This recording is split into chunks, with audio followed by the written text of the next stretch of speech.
एक बार फिर से आप सभी का स्वागत है। हम अध्ययन कर रहे हैं इतिहास की दूसरी पुस्तक का और अब समय है कि हम उसके 27वें अध्याय पहले वचन से आगे का अध्ययन करें। मेरे प्यारे भाई बहनों, अभी हमने 26वें अध्याय में पढ़ा कि राजा उजिया वहां पर कोढ़ी होकर के मर जाता है और उसके बाद हम देखते हैं उसका बेटा योताम वहां का राजा बनता है, यानी कि यहूदा के राज्य का राजा बनता है। 27वें अध्याय में केवल 9 ही वचन हैं जिसमें योताम के विषय में वर्णन दिया गया है। एक छोटा सा वर्णन यहां पर हम पढ़ते हैं कि वो बिल्कुल वैसी ही चाल चला जैसा कि परमेश्वर की दृष्टि में ठीक था और उसने अपने पिता उजिया की तरह नहीं किया। जैसे उसके पिता ने क्या किया, अपनी बुद्धिमानी में फंसकर परमेश्वर की व्यवस्था को ही बदलना चाहा और वो परमेश्वर को धूप चढ़ाना चाहता था मंदिर में, जो कि केवल याजकों का काम हुआ करता था। तो परमेश्वर ने उसे कैसे दंडित किया, उसको कोढ़ निकाल दिया और कोढ़ के कारण फिर वो मंदिर में भी प्रवेश नहीं कर पाया। यानी कि धूप जलाना तो बहुत दूर की बात है, वो अशुद्ध ही ठहरा दिया गया, क्योंकि जो कोढ़ी हो जाते हैं आप जानते हैं व्यवस्था के अनुसार वो मंदिर में प्रवेश नहीं कर सकता। तो परमेश्वर ने उसे ऐसा दंडित किया कि तू धूप जलाने के योग्य तो छोड़, अब मंदिर में प्रवेश करने के योग्य भी नहीं होगा। तो हम देखते हैं उजिया राजा अपने पूरे जीवन भर कोढ़ से ग्रसित रहा और उसी कोढ़ की हालत में ही वो मर जाता है। तो मेरे प्यारे भाई बहनों, यहां पर हम देखते हैं योताम परमेश्वर के रास्ते पर चला, उसने काफी सुधार भी किए, लेकिन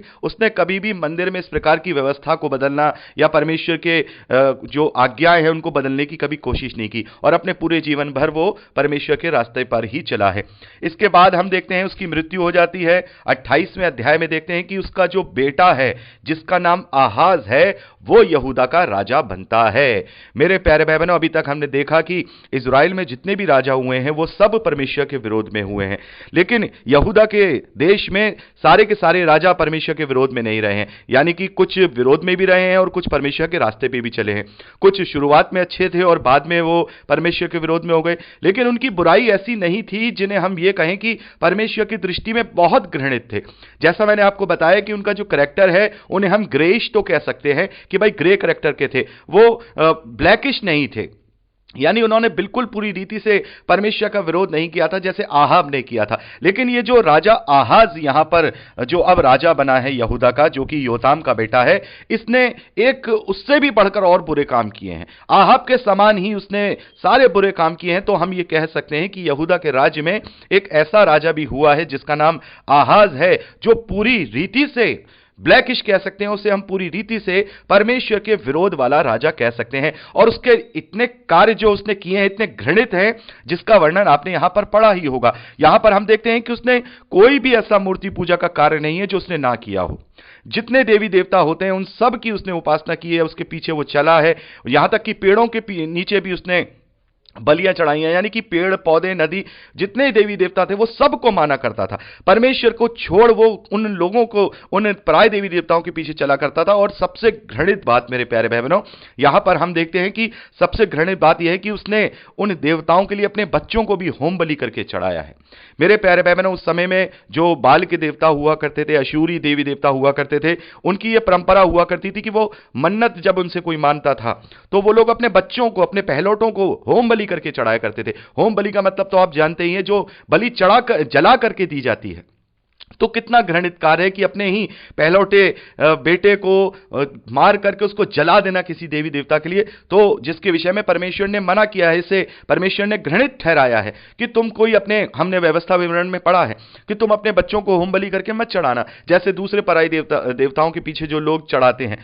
तो यहां पर इतने घृणित कार्य उसने यहां किए हैं और सारा उसने कह सकते हैं उसने हद से भी पार करके मूर्ति पूजा की है। आहाब के विषय में देखते हैं, उसने तो केवल बाल के देवताओं की ही पूजा की, इसने तो सभी की है।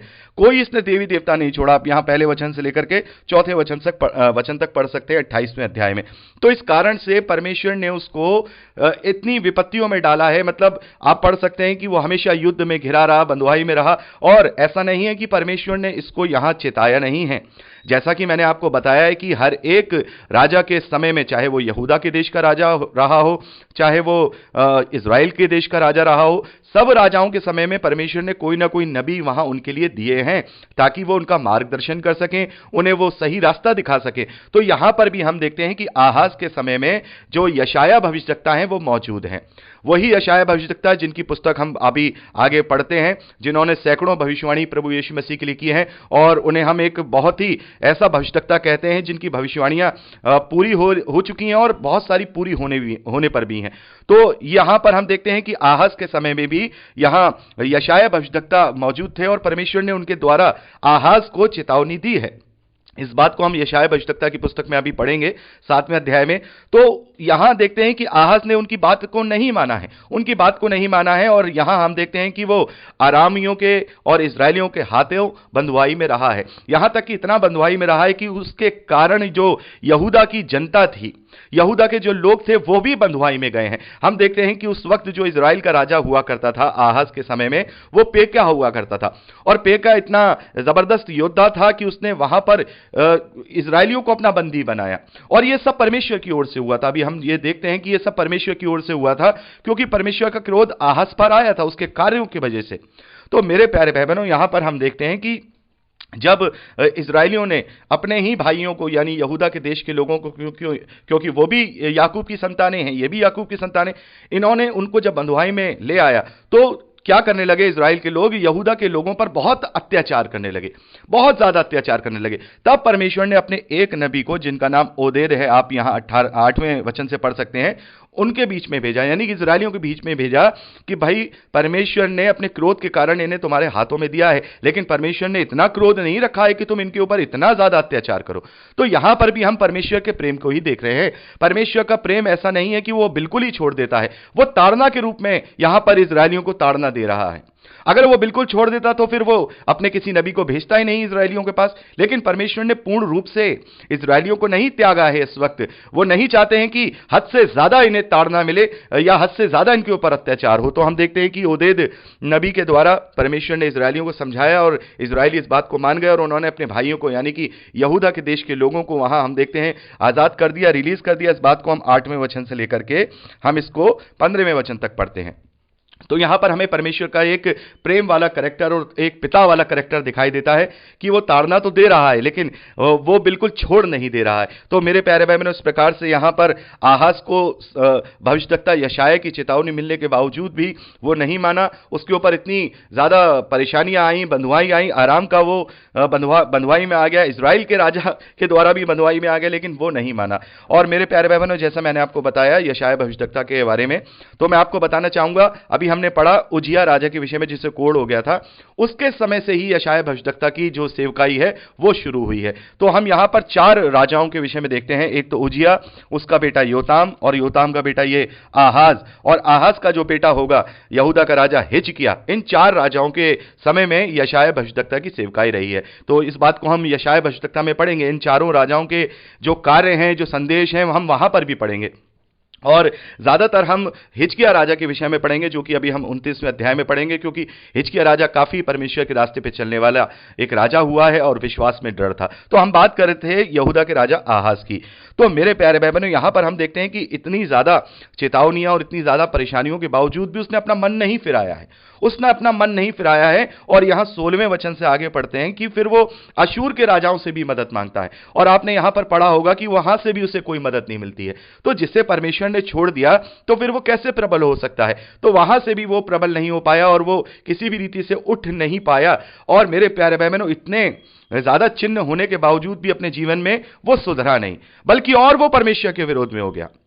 यहां पर हम 22वें वचन से आगे पढ़ते हैं, लास्ट तक, उसकी मृत्यु तक उसने और भी घिनौने काम किए। यहां पर हम देखते हैं कि उसने और भी ज्यादा जो दबिश के देवता वगैरह थे उनको लाया, उनको वहां पर उन पे बलि चढ़ाना उसने शुरू कर दिया। परमेश्वर के भवन में जो पात्र थे, जो पात्र जिसमें पानी रखा जाता था, पवित्र पानी, उसको उसने बटोर बटोर को तोड़वा दिया है। उसने मंदिर को भी क्षतिग्रस्त कराया। इतने बुरे बुरे उसने काम किए हैं। और यहां पर हम देखते हैं इन्हीं पापों के साथ अपने जीवन भर वो जीता रहा और एक दिन वो मृत्यु के काल को ग्रास प्राप्त हो गया। और उसके कारण जो यहूदी लोग थे उनके ऊपर काफी विपदा आई है, काफी उनके ऊपर परेशानी आई है। क्योंकि मेरे प्यारे भाई बहनों, ऐसा नहीं है कि राजा के ऊपर विपदा आएगी तो हम कहें कि प्रजा पे नहीं आएगी। क्योंकि इस प्रजा ने ही तो अपने लिए राजाओं को चुना है। परमेश्वर ने तो उन्हें बता दिया था कि भाई राजा अपना चाल चलन चलेगा, तुम मेरी प्रजा हो। लेकिन इस्राएलियों ने तो अपने आप के अपनी बुद्धिमानी में बुद्धिमान बन के परमेश्वर से अपने लिए मनुष्य राजा मांगा था। तो राजाओं का जैसा चाल चलन होगा, प्रजाओं को वो भुगतना पड़ेगा। मेरे प्यारे भाई बहनों, ये नियम है, ये हर एक देश का, हर एक राज्य का नियम है कि उसका राजा जैसा होगा, उसकी प्रजा को उसका अच्छा और बुरा खामियाजा भुगतना पड़ेगा। हम ये देख सकते हैं, अगर राजा अच्छा है, उसका नेतृत्व अच्छा है, तो वो देश भी अच्छा रहेगा, उसकी जनता भी अच्छी रहेगी, उसकी प्रजा भी अच्छी रहेगी। तो जो यहां आहाज ने किया है, उसका भुगतान यहां पर यहूदियों को, यहूदा के देश के लोगों को भी भुगतना पड़ा है। तो इस प्रकार से हम 28वें अध्याय में राजा आहाज के विषय में पढ़ते हैं, जो यहूदा के देश का सबसे ज्यादा परमेश्वर का घृणित कार्य करने वाला राजा हुआ है। और हम अब 29वें अध्याय में जाएंगे मेरे प्यारे बहनों, और 29वें अध्याय में हम देखते हैं कि जब राजा आहाज मर जाता है, उसकी मृत्यु हो जाती है, तो उसका बेटा जिसका नाम हिजकिय्याह है, वो शासन करने लगता है, वो राज्य करने लगता है। और जैसा कि ये आहाज है, इसका बिल्कुल उलट यहां पर देखते हैं हिजकिय्याह है। जैसे राजा आहाज अपने पूरे यहूदा के राजाओं में सबसे घृणित करने वाला ठहरा, वैसे ही यहां उसका पुत्र जो हिजकिय्याह है, वो सारे जितने भी यहूदा के राजा हुए हैं सुलेमान के बाद, उनमें सबसे विश्वासी और सबसे ज्यादा परमेश्वर की दृष्टि में अच्छा और सही कार्य करने वाला ठहरा है। तो मेरे प्यारे भाई बहनों, मैं चाहूंगा कि हम 29वें अध्याय का आगे का अध्ययन, जिसमें हम राजा हिजकिय्याह के विषय में अध्ययन करेंगे, अगली रिकॉर्डिंग में करें। प्रभु आप सबको बहुत आयत की आशीष दे। Praise the Lord. जय मसीह की।